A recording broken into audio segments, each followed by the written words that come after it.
안녕하십니까. 오늘도 신건TV에 오신 여러분을 기쁘게 환영합니다. 고맙습니다. 반갑습니다. 신학진단, 기독교와 과학이라는 주제로 신학을 진단합니다. 오늘은 마지막이요. 그 네 번째, 진화론적 인간 이해를 한번 살펴보기로 하겠습니다. 이것은 제가 쓴 책 인간의 본질과 운명과 그리고 소신대 교양학부에서 출판한 기독교의 이해 한 부분을 차지하고 있는 내용입니다. 진화론적 인간 이해입니다.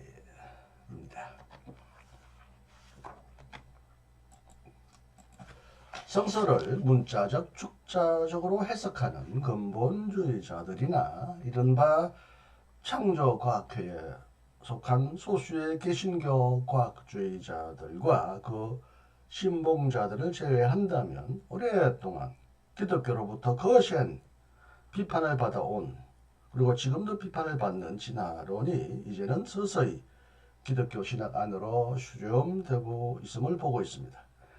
그리고 이제는 이 두 이념이 조화롭게 종합되기도 합니다. 대표적인 사람을 들라면 누구보다도 먼저 데아르드 사르댕 신부님이죠. 신부를 들어야 할 것입니다. 세 번째, 몰트만의 그리스도 진화의 동력이라는 제목으로 소개한 몰트만의 글도 대부분은 이 데아르드 사르댕의 이론에 관한 그의 설명입니다만 조금 난해하다, 이해하기 어렵다고 하는 분이 있는데, 아마 제가 이제 소개하는 부분은 훨씬 더 쉬울 것이니까 다시 한번 들어보시기 바랍니다. 사르댕이 일평생 몰두한 것은 우주의 내적 구조와 발전에 관한 이론이었으며, 또 이 우주 안에서 인간이 차지하는 위치와 임무에 관한 이론이었습니다. 우주를 내적으로 혹은 내면적으로 결합되어 있고 하나의 전체성을 지닌 하나의 분명한 현상으로 서술하고 그 전체성 안에 내포된 의미를 탐구한 사르댕의 우주적 현상론은 그 중요한 부분으로서 무엇보다도 세계 현상의 내면적 의미를 찾고자 하였습니다. 그렇게 하기 위하여 그는 지구를 우주의 전형적인 표현으로 이해하고 그것을 지구를 연구 대상으로 삼았습니다.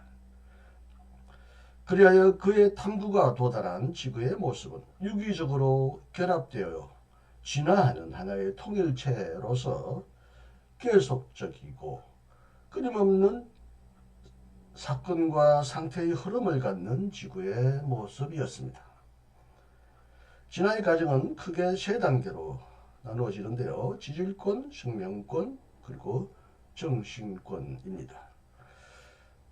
중요한 문제는 이 세 영역 간의 지질권과 생명권과 그리스도권 간에 발생하는 연쇄, 연결고리, 연쇄 관계였습니다.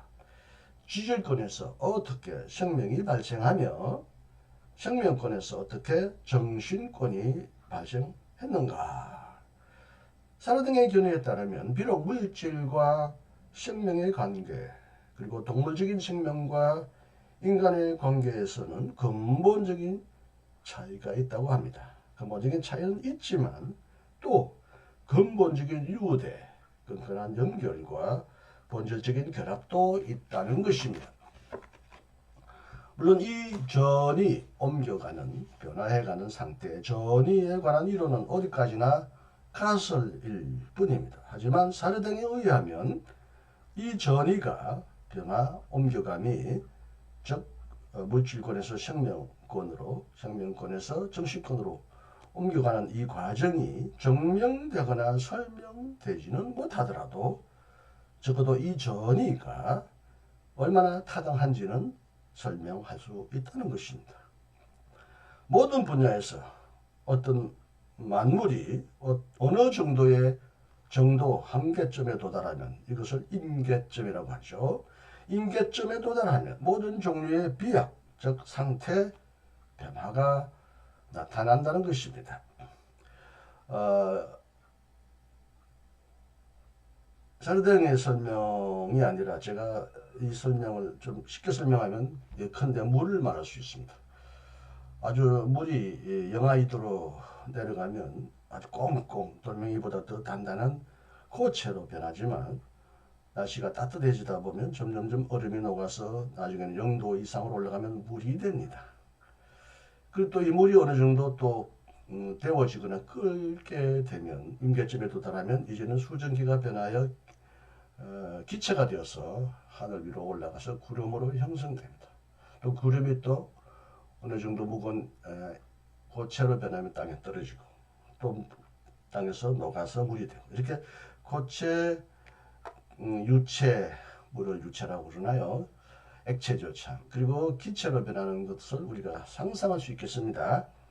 이처럼 사르댕은 인간의 출현도 이렇게 설명해 봅니다. 진화의 과정은 점진적인 복잡해진다. 점점점 복잡해지는 과정과 내면화 혹은 정신화라고 할 수 있겠죠. 복잡화와 내면화의 방향을 향해 진화가 일어난다는 것입니다. 만물은 더욱 조직적인 형태를, 더 탄탄한 시스템 형태를 지닌 물질로 아주 옹골지게 압축되어 가며 이 복잡화 과정에서는 또 의식의 정대화, 생각, 의식이 또 정대화되는 현상이 수반된다는 것입니다. 복잡화의 정대와 함께 정신 현상의 정대 혹은 점진적인 성장이 식별된다는 것입니다. 이와 같이 생명이 점진적인 발전을 거쳐서 오랜 후에 고도의 복잡화에 도달했을 때 거대한 진화 과정 안에 다시 한번 이와 똑같은 결정적인 상태의 변화가 생겨나야만 했다는 것입니다. 이것을 물질의 활성화라고 말합니다. 물질이 활성화한 후에 생명의 인간화가 일어났다는 것입니다. 이에 따라서 전혀 새로운 현상이 생명에서부터 나타나게 되었는데 이것이 바로 인간의 출현이라는 것입니다. 그의 대표적인 책이 인간 현상이죠. 그렇다면 인간이 동물과 무슨 차이가 있다는 것인가?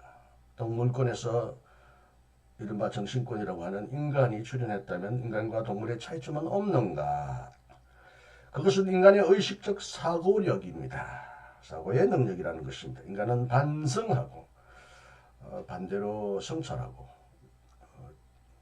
반대로 재검토하고 의식하는 존재라는 점 때문에 동물과는 건널 수 없는 간격을 지니고 있다는 것입니다.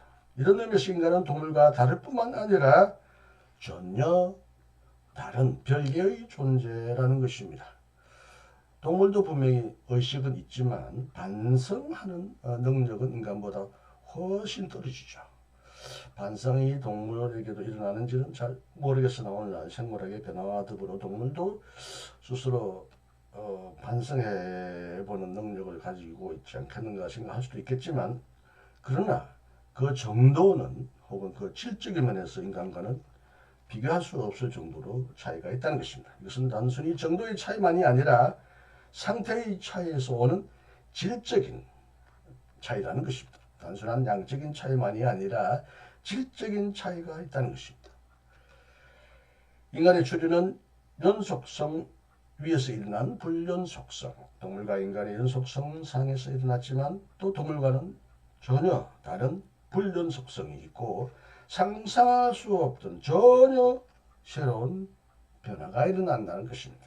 인간의 출현은 심적인 집중, 의식의 집중 이런 것들이 최고도에 달하여 결정적인 상태의 변화가 생겨났을 때 일어났다고 합니다. 그러므로 아무리 인간이 동물계와 밀접한 관련을 맺고 있고 동물과 상당히 유사성을 많이 가지고 있죠. 인간도 하나의 포유류다, 유인원이다 이렇게 표현하는 학자들이 많죠. 인간과 동물의 차이는 매우 많습니다. 매우 큰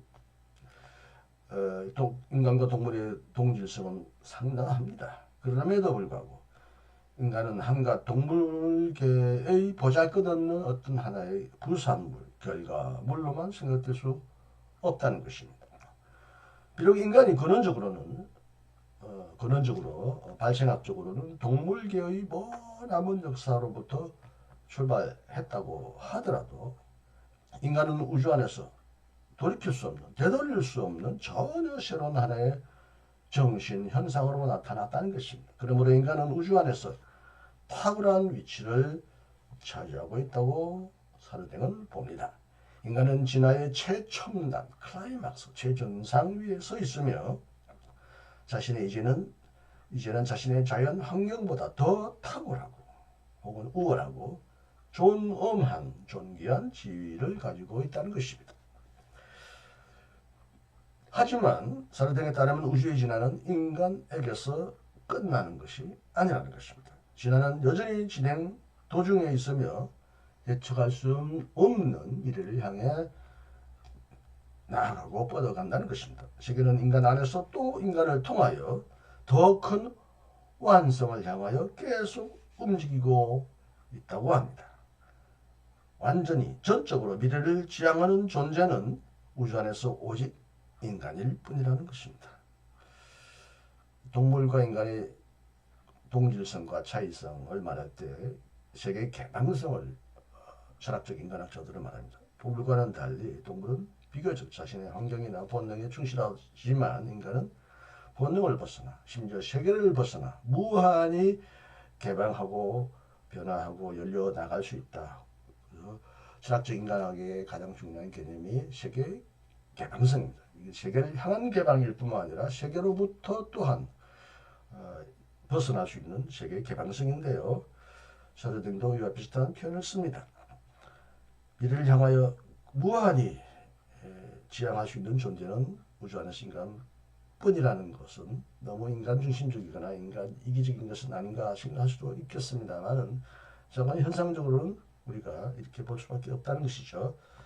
그러므로 당연히 미래에 대한 책임도 인간에게 있을 수밖에 없다는 것입니다. 여기서 사르댕은 자연법칙의 확실성과 불변성을 가정하고 있기 때문에 마치 결정론적인, 완전히 기계론적이거나 운명론적인 세계관을 보여주는 듯이 보입니다. 하지만 이 법칙은 미래를 향해 무한히 열어주는 법칙이고 또 인간의 자유와도 상호작용을 이루기 때문에 하나의 결정론적인, 기계론적인 법칙은 아니라고 볼 수 있습니다. 이런 점에서 사르댕은 결코 결정론적인 역사관을 대변하지는 않습니다. 그는 우주의 진화를 완성하는 과정에서 인간의 자유와 책임, 인간의 협력과 연대를 매우 강조했습니다. 그리고 그는 인류의 진화 과정이 점점 더 더욱더 다양화하고 특수화한다는 사실을 인정하면서도 진화의 인력인, 진화를 끌어당기는 힘인 사랑의 힘에 의해 자유롭고 친밀하게 교제하는 인류의 통합을 내다보았습니다.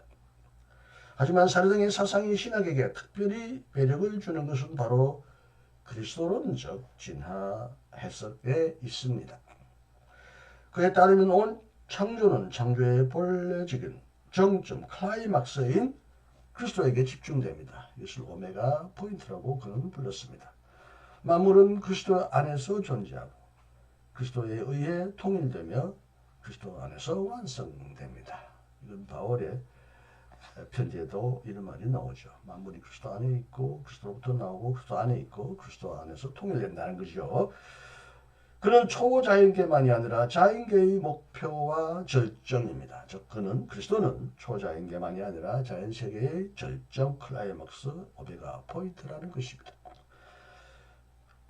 그리스도는 진화의 최종적인 수렴점, 모든 진화를 마지막으로 종합하고 끌어들이는 수렴점이요 진화의 오메가라는 것입니다. 그러므로 그리스도는 인류의 진화의 에너지 원동력일 뿐만 아니라 지난 시간에 몰트만도 사르댕을 설명하면서 그리스도가 진화의 동력인가? 라고 질문했죠.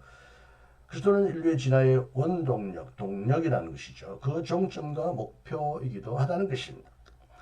곧 우주 발생은 생명 발생을 거쳐 정신 발생으로 끝납니다. 하지만 정신 발생은 그리스도 발생 안에서 완성된다는 것입니다. 인간의 정신은 그리스도 안에서 완성된다는 거죠. 그리스도는 결국 인류를 하나님에게로 이끌어 간다는 것이죠. 이라야 하나님은 모든 것 중에 모든 것, 만유 중에 만유가 된다는 것입니다. 사라당의 인간에는 이처럼 인간에게 장엄한 통일성, 탁월한 존엄성을 가져다 줍니다. 그리고 인간의 모든 활동이 하나님 나라의 도래를 촉진한다는 점에서 매우 인간의 활동도 긍정적으로 평가되고 있습니다. 우주 안에서 인간은 가장 높은 지위를 누리며 우주의 드라마 안에서 인간의 비전은 우주 끝과 하나님에게까지 미친다는 것입니다. 전통적이고 보수적이고 근본주의적인 신학 혹은 신학자들, 그리스도인들이 사례등의 사상을 받아들일 수 없고 이를 근본적으로 사례등의 신학과 그들이 심각하게 충돌한다고 생각하는 점은 바로 이 진화론적 인간 이해라고 할 수 있습니다. 보수적인 신학은 인간의 존엄성을 지킨다는 명분으로 성서 기록을 과학적인 보문으로 읽는 오류를 범하고 있습니다. 인간이 진화되었다고 한다면 인간은 결국 동물과 차이가 없다는 것이냐? 인간이 동물의 하나의 하찮은 아주냐? 인간의 존엄성은 결국 동물과의 차이를 철폐하기까지 이 진화론적 인간이든 인간을 각하하느냐? 이 다윈의 진화론이 발견됐을 때 영국의 청교도 신자들 중에서는 까무라칠 정도로 기절하고 죽기까지 했다는 그런 얘기를 들어본 적이 있습니다. 진화론은 인간의 존엄성을 해친다고 생각하는 사람들이 오늘도 많죠. 전통적인 교회가 수십 세기 동안 자명한 진리로 인정되어 왔던 지동서를 성서 본문을 근거로 하여 억압하거나 반대해 왔듯이 오늘날도 성경이 어떤 부분에서 그러는지 모르겠습니다만 미국에는 지구가 둥글다라는 이 둥근 지구가 아니라 지구가 평평하다라는 평면지구, 평평지구론을 주장하는 학회가 있다고 합니다. Flat Earth Society. 여러분 인터넷에서 한번 찾아보시기 바랍니다. 성경에는 지구가 둥글다는 말이 없기 때문에 평평하다라고 말하는 사람들까지 아직도 존재합니다. 이 보수적인 그리스도인들은 성서라는 무기를 들고 진화론을 무조건 매도하는 경우가 아주 흔합니다. 그러나 진화론은 과학의 검증 대상이지 신앙의 판단 대상은 아닙니다. 창조과학이 만약 옳다고 하면 그게 과학이라면 다른 과학자들과 대결하고 논쟁해야지 창조신학, 창조론을 주장하는 저와 같은 신학자들과 대결할 수가 없습니다. 그들은 신학자가 아니기 때문에 창조신학을 가지고 창조론과 대결할 수는 있어도 어떻게 창조과학자들이 자꾸 창조신학자들을 문제 삼는지 알 수가 없습니다. 과학자들에게 도전하고 과학자들에게 인정을 받아야 하겠죠. 진화론은 어떤 사람은 이건 믿음의 대상이다, 과학이 아니다 라고 말하지만 기독교 말하는 창조론은 하나의 정명도, 하나의 가설도 입증되기 어려운 100% 신앙입니다. 진화론은 과학의 검증 대상이지 신앙의 판단 대상은 아닙니다. 그래서 저는 창조과학을 향해 이렇게 말합니다. 창조과학이란 말은 형용모순이다. 뜨거운 아이스크림이란 말이죠. 둥글은 삼각형이란 말처럼 형용모순입니다. 창조신앙이라고 해야지 창조과학이라고 할 수 없습니다. 창세기는 창조과학을 우리에게 전해주는 것이 아니라 창조신앙을 전해주는 책입니다. 그리고 창조는 원칙적으로는 이제 태초의 무로부터의 창조, 물론 무로부터의 창조로는 성경의 본문보다는 후대의 신학 안에서 일어난 개념이지만 그럼에도 불구하고 창조자라고 고백할 때 무로부터 창조되지 않았다면 하나님이 무로부터 창조하지 않았다면 하나님은 하나의 예술가이고 조형가이지 창조가라고 할 수 없다는 점에서 성서에서 직접 무로부터의 창조를 말하지 않는다고 하더라도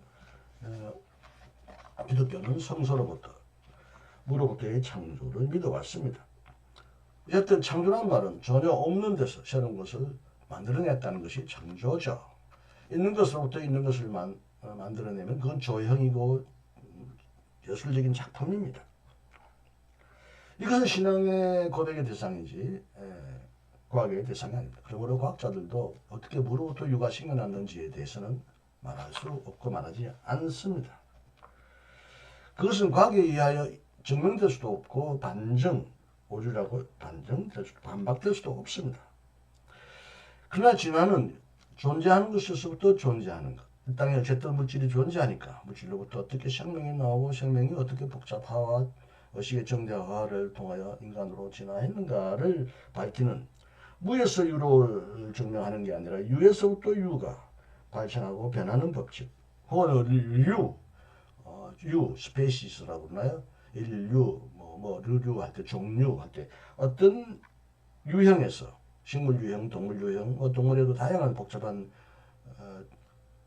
분류 계통이 있지 않습니까? 어떤 유에서부터 어떤 새로운 종류의 어떤 생명이나 현상이 발생하는 것을 연구하는 것이 신화론입니다. 더욱이 전통적으로 신앙되어 온 계속적 창조는 진화론적 창조와 매우 유사하고 조화될 수 있습니다. 물론 고대인 신학자들이 계속적 창조를 말할 때는 진화론이 없었기 때문에 이것은 진화론과 유사하다든지 진화론이라고 말하지는 않았습니다. 그러나 내면적인 구조나 설명을 보면 하나님이 있는 것으로서부터 더 나은 존재로 계속 변화시켜 나간다고 하는 이 계속적 창조 이론은 진화론적 창조, 있는 것에서부터 새로운 것들이 계속 생겨난다고 하는 진화론적 창조 이론과 매우 잘 들어맞는 흡사한 이론일 수 있습니다. 세상에 어떤 것도 과거의 선행적인 존재나 조건이나 원인 없이 갑자기 돌발적으로 발생하지는 않습니다. 물론 인과론, 원인과 결과를 충분하게 완연하게 설명하지 못하는 분야가 아직도 많이 있습니다.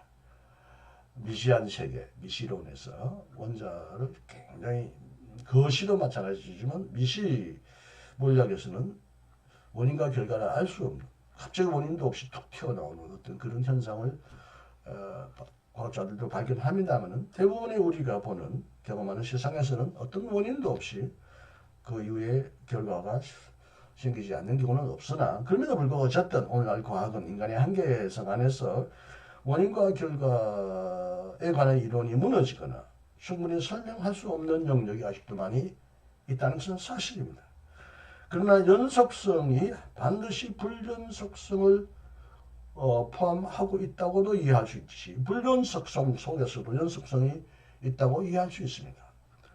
동물과 식물과 인간 등등 사이에서는 상당한 불연속성이 분명히 있지만 그렇다고 해서 완전히 서로 별개의 독립된 존재는 아니잖아요. 서로 연속되어 있음에도 불구하고 또 우리 이해할 수 없는 불연속성, 진화의 도약이라든지 기적적인 사건이 발생합니다. 절대적인 불연속성이라도 오직 이것은 연속성 안에서 해명하려고 노력할 수 있을 뿐이고 만약 절대적인 불연속성이 이 세상 안에 존재한다면 그것은 오직 하나님의 이름으로 하나님의 기적으로만 이해할 수 있을 뿐입니다. 인간의 창조설화, 장세기의 창조 보도는 인간이 땅에서 혹은 흙에서 만들어졌다, 빚어졌다. 하나님이 마치 도공처럼 흙을 반죽하고 도자기를 만들었다.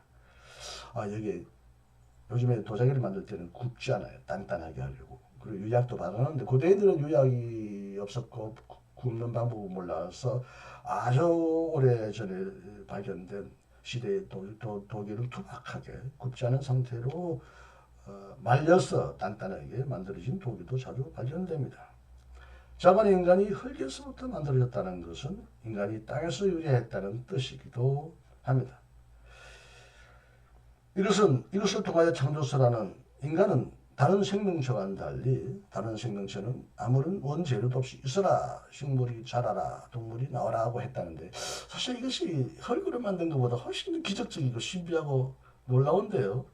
자관의 인간은 하나님이 흙에서부터 만들었다는 것은 실제로 하나님의 손이 있고 뭐 흙을 반죽하고 굽고 뭐 이래서 또 너무 태워서 흑인이 됐구나 뭐 덜 태워서 백인이 됐다 이런 우스갯소리가 있듯이 그런 뜻이 아니라 문자적으로 이것도 해석하면 안 되죠. 하나님의 특별한 배려와 정성이 인간 창조에 개입되어 있다는 것을 말하는 것이지 인간이 실제로 흙으로 만들어졌다. 뭐 흙에서 만들어졌으니 흙으로 돌아간다고 흔히 성경에도 말하지만 인간에게 구성되는 요소는 흙만이 아니죠. 다양한 무기질, 자연의 현상들이 인간 속에도 나타나 있죠. 흙만 가지고 인간을 설명할 수 없잖아요. 그걸 뭐 인간의 모습을 흙으로 빚어가지고 구운 수많은 그 조각품들과 같이 인간을 흙과 똑같이 흙에서 만들어진 존재로 표현할 수는 없습니다만 자관 이것은 인간의 창조가 다른 생명체의 창조와 달리 하나님의 특별한 배려와 정성을 통하여 만들어졌다는 것을 강조하는 창세기 기자들의 설명입니다.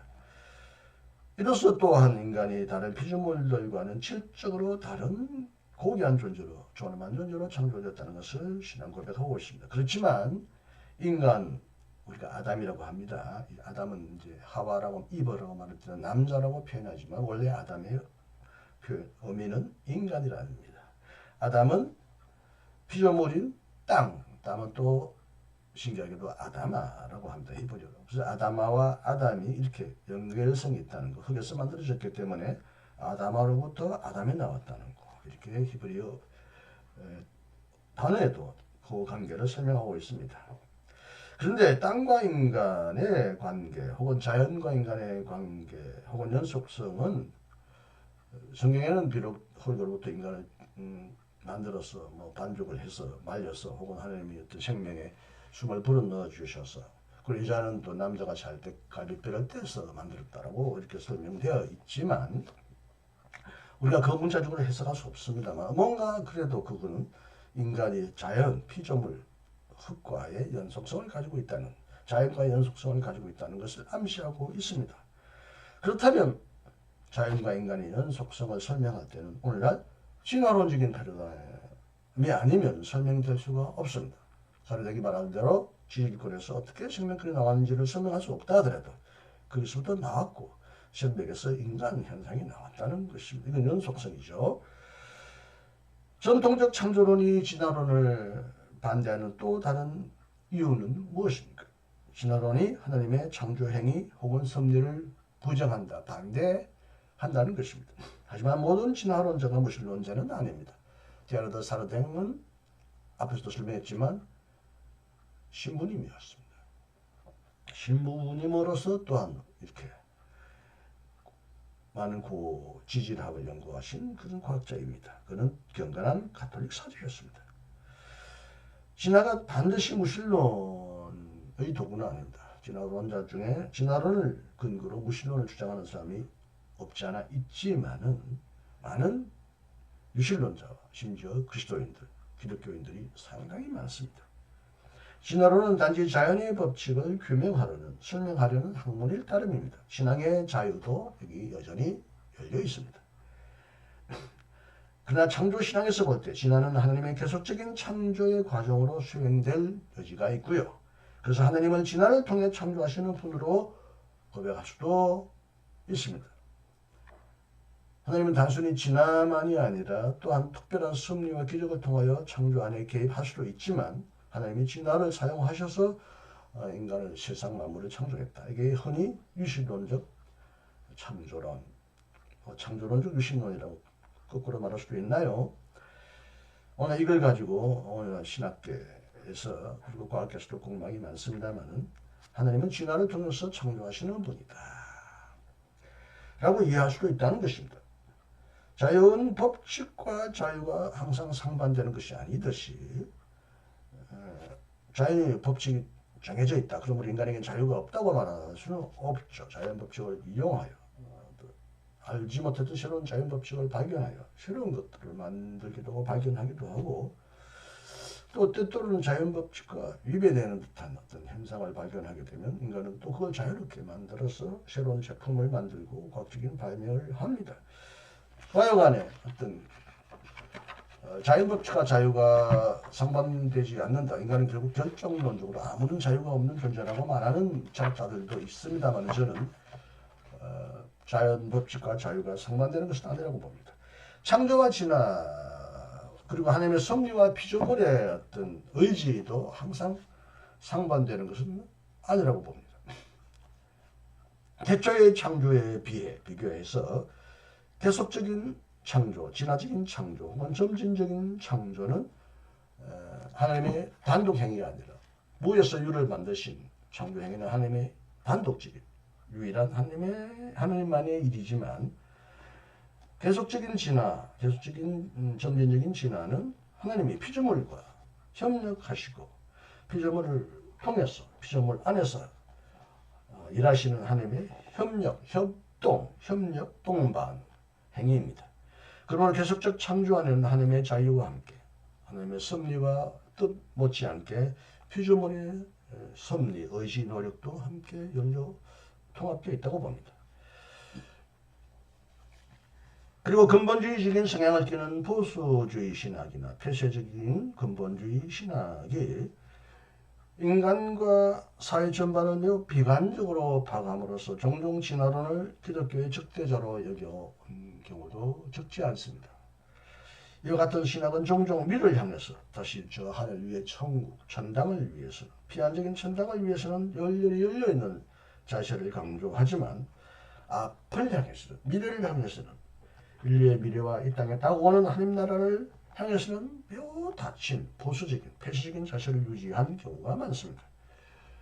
그리하여 이와 같은 신학은 결국 위에 대한, 소울에 대한 불신까지 조장했습니다. 예컨대 종교는 민중의 아편이라고 외쳤던 카를 마르크스가 바로 그렇습니다. 그의 종교 비판, 하늘 비판이 바로 그렇습니다. 인간의 제약과 그 비극적이고 구조적인 결과에도 불구하고 끊임없이 역사에 개입하시고 역사를 교정하시고 되돌리시고 바꾸어 나가시려는 하나님의 오래 참으심, 인내와 관용, 자비하심, 용서와 구원의 은총을 믿는 우리 그리스도인들은 궁극적으로 은총의 낙관주의자일 수밖에 없습니다.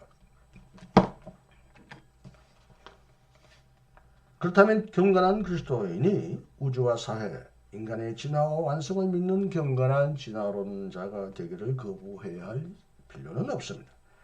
사례등이 바로 그러한 사람에 속한 자였습니다. 그는 신앙과 과학을 모순 없이 통일하고 우주적인 진화와 종교적인 구원을 역설 없이 일치시키려고 했습니다. 물론 여기에는 많은 문제점이 있고 지난 시간에 몰두만에 결의해서 이 부분이 어느 정도 지적되었습니다. 진화만으로만 하나님의 구원을 설명할 수는 없다. 어떻게 보면 진화를 뒤집는 그런 현상, 진화를 또 구원하는 오시는 하나님, 진화 안에서 진화를 이끌어 가시는 그리스도만이 아니라 진화를 뒤집는, 진화의 모순을 역전시키는 하나님의 구원 행위도 있는데, 적어도 샤르댕은 오직 이 진화의 그리스도를 구원의 그리스도와 동일시했다는 점에서는 독특하지만 또한 비판의 여지를 남겨놨습니다. 그리하여 샤르댕은 성서의 하나님 나라에 대한 희망과 진화의 비전을 하나로 통일해서 과거의 이름으로 종교를 불신하고 종교를 미신으로 취급하는 현대인에게도 열려있는 종교적인 메시지를 남길 수가 있었습니다. 그의 신념은 오늘 우리에게 인간과 우주에 대한 무한한 신앙적인 경외감을 불러일으켜 주었습니다. 여기서 저는 과학자가 아니고 더욱이 진화론자라고 할 수도 없기 때문에 진화론을 전반적으로 평가하기는 어렵습니다. 다만 몇 가지 지적하면, 우발적인 유전적인 변화에 의한 자연 도태를 주장하는 진화론은 인간의 목적과 인간의 삶의 의미를 완전히 배제하는 듯이 보이고, 인간의 도덕적 의미, 인간의 이성의 의미를 비롯하여 동물과 인간의 독특성을 너무 쉽게 배제해버리지 않는가라고 비판할 수 있겠습니다. 그리고 그의 진화론은 이른바 덜 진화된 문명이나 인간의 도태를 정당화하거나 무분별한 진화적인 진보적인 낙관주의를 낳을 수 있습니다. 지난 시간에 몰트만도 비판했듯이 원자 폭탄, 수소 폭탄을 매우 낙관적으로 극찬했던 셰르댕은 원자력에 의한, 원자 폭탄에 의한 문명, 인간 생명의 산산과 파괴에 대해서 그다지 고민하지 않았다는 그런 비판을 받게 됩니다. 그래야 세계사에서 종종 비극적으로 경험하였듯이 연약한 인간과 문명이나 자연이 비정하고 탐욕적인 인간의 희생물로 전락하기 쉽습니다. 이런 생물학적 진화론이 사회 진화론으로 변형되거나 왜곡되어서 사회에 적응하지 못하거나 연약한 존재를 제거하려는, 인종을 청소하려는 이런 끔찍한 시도가 있었고요. 히틀러가 동성애자뿐만 아니라 유대인뿐만 아니라 병약 환자, 나약한 존재, 심지어 아리안 혈통이 아닌 자들을 철저히 제거하고 죽이려고 했던 이 끔찍한 사건에서도 볼 수 있듯이 진화론적인 세계관이 이 땅에 얼마나 많은 살상과 파괴를 낳았는지 이것도 우리가 비판해야 합니다. 사회적 진화론이 생물학적 진화론에서 나왔지만 결코 사회적 진화론이 옳다고는 볼 수 없습니다. 그리고 진화했다 혹은 진보했다는 것이 항상 선하거나 옳은 것은 아닙니다. 항상 모든 인간의 행동은 진화나 발전이나 무엇이든 항상 양면적인 요소가 있어서 완전히 좋게만 하는 변화는 세상에 없습니다. 사례등도 종종 지나친 낙관주의자 혹은 순진한 낙관주의자가 아니냐라는 비난을 받기도 했습니다. 그가 악의 문제를 간과하거나 경시했고 범신론, 만물이 즉 신이다, 만물이 곧 하나님이다라고 하는 범신론적인 경향에도 기울었다는 혐의를 받습니다. 설령은 굳이 인간의 어두운 면은 말하고 싶지 않았다고 말합니다. 왜 그럴까요? 왜 어두운 면을 굳이 보려고 하지 않았을까요? 그렇지만 그는 우연한 불행이나 필요한 조건 혹은 진화의 부산물로서 예컨대 무질서와 실패, 병, 질병과 상처와 죽음, 성장의 아픔 등도 그는 거론했다고 합니다. 그리고 그는 엄청난 악의 발생에 대해서도 눈을 감지 않았다고 말합니다. 다만 우리는 아직 우주를 잘 모르고 있으며 우주가 우리에게 무엇을 원하는지 잘 모른다고 겸손하게 말하기도 했답니다. 그리고 사례등은 범신론의 염려를 떨치려고 노력했다고 합니다. 조금 어려운 표현입니다만 큰 중심이라고 말합니다만 아마 이것은 인간을 말하는 것 같습니다. 큰 중심은 개체 중심, 수많은 다른 종류의 생명체들을 수렴 받아들이고 있지만 개체 중심을 없애는 것이 아니라 이것을 섞이지 않으면서도 혼합되지 않으면서도 초월해 나간다고 말합니다. 반성하는 중심, 인간이죠. 인간은 의식적으로 반성하는 존재죠. 이것이 결국 하나님과 하나가 된다는 것은 하나님과 인간이 똑같이 된다, 똑같아진다는 뜻이 아니라 하나님과 인간이 서로 다름에도 불구하고 사랑으로 교통한다는 뜻이기도 하다는 말입니다. 신학적으로 볼 때 예수님은 만물의 신화의 완성자라고 샤르등은 말했지만 만물을 갱신하고 구원함으로써 만물의 목표를 실현하는 만물의 구원자이라고도 하는 것도 분명히 인정되어야 합니다. 만물의 구원만을 일방적으로 강조하는 것은 비역사적입니다. 다시 말하면 인간이 죽어서 영원한 생명을 얻는다, 내세에서 천국에 이른다고 말하면 이 역사성, 인간의 이 물질성을 부인하는 일방적인 구원관이 될 것입니다.